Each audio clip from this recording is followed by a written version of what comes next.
Panoorin natin to mga idol. Isang sirang Durabox. Ayan. Ginawang lagayan ng mga damit ni idol. Ayan, at kumuha siya ng board o yung at kumuha din siya ng paa ng Durabox. Ayan, ginawa niyang paa yung kahoy mga idol, at saka binarina niya mga idol para kumapit yung paa at saka hindi mahulog. Ayan, at naglagay din siya ng pinakalock diyan sa drawer.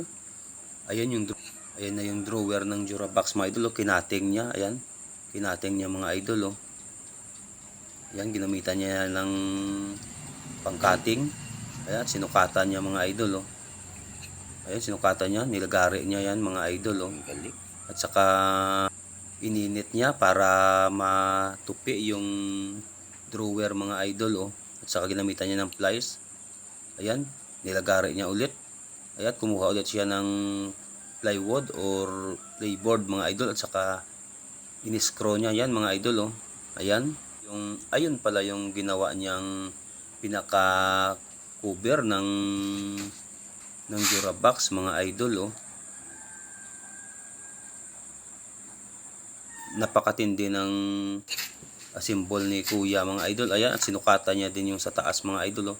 Ayan, ginamitan niya ng barina mga idol para mas tumibay yung kapit ng Durabox. Ayun ang ganda ng mga idol. Ayan, sinukatan niya ulit. Ayan, naglagay siya ng takip. Pinto siguro yan mga idol, pinto. Yan yung pinakapinto ng Durabox mga idol. Ayun, kinating niya. Ayan, sinukatan niya ulit mga idol. Ayan, naglagay siya ng bisagra. Ayan, sinukatan niya ulit.